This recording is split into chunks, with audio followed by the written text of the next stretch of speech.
Welcome to the deep dive. Okay, let's unpack this. Today, we're looking at something most of us encounter eventually, but maybe don't talk about much beforehand.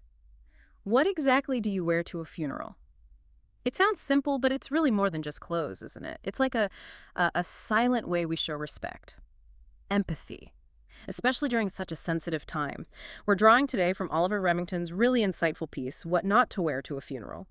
And we're also bringing in perspectives from places like funeralwise.com and even Cosmopolitan, actually. Our goal here isn't just a list of don'ts. It's about giving you a clear, culturally sensitive guide so your presence can genuinely convey care without any accidental awkwardness. Exactly. And what's fascinating here is how something seemingly straightforward, like picking an outfit, carries so much weight. Yeah. Culturally, emotionally, socially, it's immense. It's not really about fashion in the usual sense. It's more about understanding this unspoken language, a language of respect for the person who's passed and, crucially, for the family left behind. Your clothes really do become a quiet signal of support. A quiet signal. I like that. It's a really good way to frame it. So here's where it gets really interesting. Diving into the first common pitfall, our source's flag. Bright, flashy colors. You think about it, maybe a neon pink top or that electric yellow jacket or even a really bold red dress. These colors might be great elsewhere, right? But at a funeral, they can feel quite jarring. They tend to draw attention to you personally when the focus should be elsewhere. Our sources, particularly in Western contexts, consistently point towards darker, more muted tones. Black, navy, dark gray. These aren't just tradition for tradition's sake. They kind of inherently symbolize solemnity, seriousness, shared respect. It's about blending in visually. And that emphasis on subdued tones is, well, very common, particularly in the West. But it's so important to remember the cultural variations. If we connect this to the bigger picture, you look at some Hindu mourning traditions, for example, and white is the customary color. It symbolizes purity, peace, quite different from the Western black. Or in some African cultures, certain vibrant colors or patterns might actually be expected, representing life or legacy. So while dark is often a safe bet, the real key is being aware of or asking about the specific family's cultural background. It's about being informed, not just assuming. That's such a crucial distinction. Making assumptions based on our own background is, a potential misstep. And speaking of missteps, another area that comes up a lot is casual or athletic wear. That might seem obvious to some, but, things like jeans, graphic t-shirts, sneakers, even workout leggings, they often signal a lack of maybe intentionality. Comfort's important, of course, but our sources really stress that these super casual items can suggest you haven't quite acknowledged the gravity of the event. It's not about being stiff and uncomfortable, but showing you made an effort. There was actually a 2023 survey mentioned from the National Funeral Directors Association. It found that, I think it was 78% of people felt that more formal or semi-formal clothes help maintain the dignity of the service. That's a high percentage. Yeah. So swapping gym shoes for, say, polished loafers or simple flats, or choosing tailored trousers or a modest dress instead of jeans. Even for a celebration of life, which might feel more relaxed, aiming for polished casual is probably still the way to go. It shows respect. This raises an important question, like, why does this formality, even a little bit of it, matter so much here? I think it signals that deliberate effort you mentioned. You're consciously acknowledging the seriousness. When you dress up a bit, even slightly, you're communicating. I understand this is important. I've taken the time. I respect this moment. It projects consideration, Good word. It subtly supports the family rather than maybe making them feel the event wasn't worth dressing for. That quiet commitment again. Yeah, makes sense. Okay, moving on. Another area our sources highlight is revealing or overly trendy outfits. This is quite broad. It could be clothing that's, too tight, maybe too low cut, skirts or dresses that are very short. Think things like crop tops, miniskirts, sheer fabrics.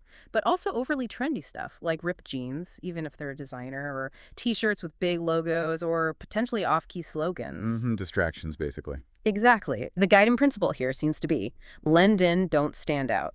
A funeral is about collective remembrance, shared support. Your outfit shouldn't pull focus from that. So something simple, modest, like a knee-length dress, tailored trousers, a classic shirt. That keeps the focus where it needs to be. It shows humility. What's fascinating here is that tension between expressing yourself through clothes, which we value so much usually, and the needs of this specific collective moment.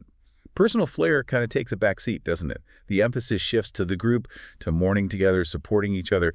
Your clothes should almost be Well, invisible in a way, a quiet backdrop, allowing everyone to focus on honoring the person and supporting the family, not on a fashion statement. A quiet backdrop. Yeah, that fits perfectly, and that leads us quite naturally into the next point. Loud accessories are statement pieces. We're talking anything really flashy here, maybe oversized statement necklaces, lots of jangly bracelets, big chunky gold chains, sparkly handbags, even very large or ornate hats. Things that catch the eye immediately. Precisely. And the advice from the sources is overwhelmingly towards simplicity.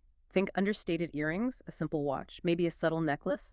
The goal is reverence, not drawing attention to your accessories. There's a specific example given about Jewish funerals where mourners often deliberately avoid anything ornate. It's about emphasizing humility, focusing inward. Right.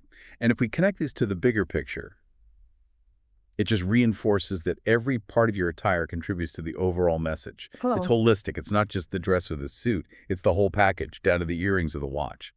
How does it all come together to show respect? And again, this is where, if you're unsure, asking is key, especially for culturally specific services. Sometimes certain accessories do have meaning, maybe a specific type of head covering or a piece of traditional jewelry. So checking is always wise. Absolutely. Always better to ask. Okay, and rounding out this sort of category of specific items is inappropriate footwear. Seems like a small detail, maybe, but again, it can send an unintended message. We're talking obvious things like flip-flops, maybe really bright, flashy sneakers or super casual sandals. Things you'd wear to the beach, perhaps? Exactly. Your footwear, like everything else, should ideally be clean, polished, and understated. It completes the respectful look. And there's that important cultural note, too. In some traditions, like certain Buddhist or Hindu services, or maybe entering a family home in Japanese or Korean contexts, you might be asked to remove your shoes. Oh, right. Good point. So thinking about whether your socks or tights are presentable is actually part of it, but generally, for most situations, closed-toe shoes in neutral colors, black, brown, navy, are usually the safest bet. They offer dignity and, frankly, practicality if you're standing a lot. That shoe removal example really underscores the broader idea, doesn't it? It's about being mindful of how your whole presence interacts with the space and the customs. Every detail matters. It really does. Which brings us perfectly to the final and maybe the most critical point that threads through all the sources.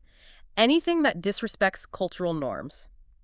This goes beyond just avoiding certain items. It's about proactively trying to understand and honor specific traditions. Yes, this is huge. Funerals, as our sources make clear, are often deeply, deeply tied to culture and religion.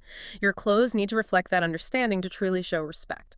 Some specific examples really highlight this. In Islamic funerals, women are typically expected to cover their hair with a scarf, a hijab, or similar as a sign of modesty.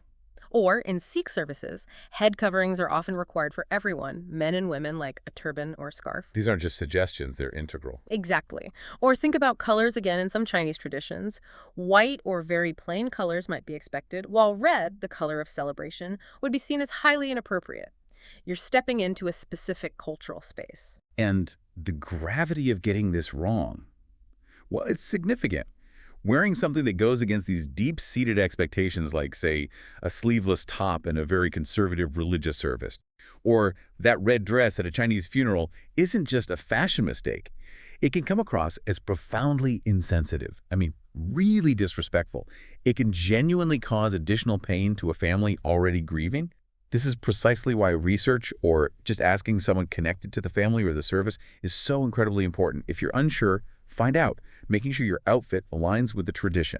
It's a fundamental act of empathy. Of cultural humility. Cultural humility, that's a great term for it. Yeah. So pulling all this together, our sources offer some really helpful, concise, gentle takeaways. Kind of crystallizes the advice. First, prioritize respect. Always. Let that guide your choices.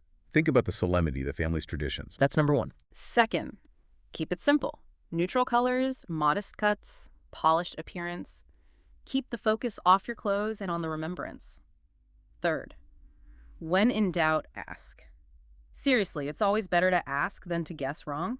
Reach out to the family, the funeral director, someone in the know. No shame in asking. None at all. And finally, comfort meets dignity. You don't need to be uncomfortable to be respectful. Look for breathable fabrics, classic cuts that aren't restrictive. You need to be present, not fidgeting. Ultimately, dressing thoughtfully for a funeral. It's a relatively small act, but it's such a meaningful way to show you care. It helps create that space where people can grieve, share memories, and support each other with grace without unnecessary distractions. So as we wrap up this deep dive, it feels clear, doesn't it, how much our clothes can communicate in these moments. It's really not just about what you wear, but about the respect and empathy that choice conveys. A silent dialogue, like you said. Hmm. It really is. And perhaps that leads us to a final thought for you, the listener, to consider, something that goes beyond just funerals. Think about this principle: using how we look to show respect, empathy, understanding in other significant or sensitive moments in life. Maybe it's a job interview, sure, or a wedding with specific cultural traditions, or even just meeting someone's family for the first time. How do our choices about appearance, even small ones, silently signal our values? Our awareness of the context is just, well, it's an invitation, really, to maybe pay a bit more attention to those powerful unspoken messages we're sending and receiving all the time, just through how we present ourselves, something to observe in our daily interactions.